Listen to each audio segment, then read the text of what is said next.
Hello friends, कैसे हैं आप सब लोग। आज हम लेकर आए हैं स्टोरी एकलव्य की गुरु भक्ति। एकलव्य की गुरु भक्ति कैसी है, तो चलिए स्टोरी को पढ़ते हैं और जानते हैं। आचार्य द्रोण राजकुमारों को धनुष विद्या की विधिवत शिक्षा प्रदान करने लगे। उन राजकुमारों में अर्जुन के अत्यंत प्रतिभावान तथा गुरु भक्त होने के कारण वे द्रोणाचार्य के प्रिय शिष्य थे। द्रोणाचार्य का अपने पुत्र अश्वत्थामा पर भी विशेष अनुराग था, इसलिए धनुर्विद्या में वे सभी राजकुमारों में अग्रणी थे।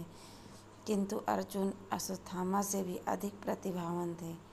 एक रात्रि को गुरु के आश्रम में जब सभी शिष्य भोजन कर रहे थे, तभी अकस्मात हवा के झोंके से दीपक बुझ गया। अर्जुन ने देखा, अंधकार हो जाने पर भी भोजन के कौर को हाथ मुंह तक ले जाता था।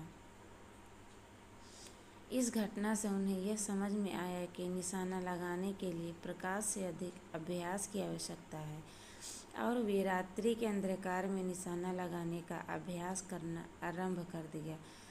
गुरु द्रोण उनके इस प्रकार के अभ्यास से अत्यंत प्रसन्न हुए। उन्होंने अर्जुन को धनुष विद्या के साथ ही साथ गदा, तोमर, तलवार आदि शास्त्रों के प्रयोग में निपुण कर दिया। उन्हीं दिनों हिरण धनु नामक निषाद का पुत्र एकलव्य भी धनुष विद्या सीखने के उद्देश्य से द्रोणाचार्य के आश्रम में आया, किंतु निम्न वर्ण का होने के कारण द्रोणाचार्य ने उसे अपना शिष्य बनाना स्वीकार नहीं किया। निराश होकर एकलव्य वन में चला गया। उसने द्रोणाचार्य की एक मूर्ति बनाई और उस मूर्ति को गुरु मानकर धनुष विद्या का अभ्यास करने लगा। एकाग्रचित्त से साधना करते हुए अल्पकाल में ही वह धनुष विद्या में अत्यंत निपुण हो गया।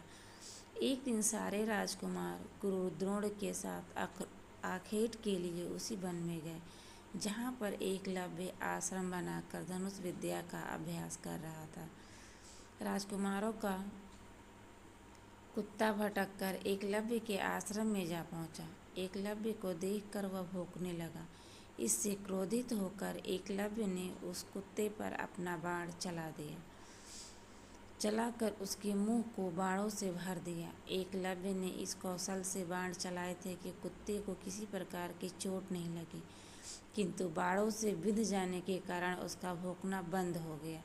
कुत्ते के लौटने पर जब अर्जुन ने धनुष विद्या के उस कौशल को देखा, तो वे द्रोणाचार्य से बोले, हे गुरुदेव, इस कुत्ते के मुंह में जिस कौशल से बाण चलाए गए हैं, उससे तो प्रतीत होता है कि यहाँ पर कोई मुझसे भी बड़ा धनुर्धर है।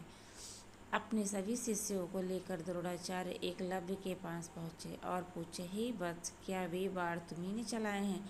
एकलव्य ने स्वीकार करने पर उन्होंने पुनः प्रश्न किया, तुम्हें धनुष विद्या की शिक्षा देने वाले कौन हैं?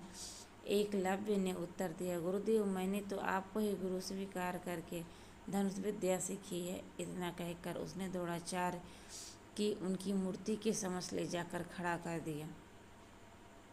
द्रोणाचार्य नहीं चाहते कि कोई अर्जुन से बड़ा धनुर्धारी बन पाए।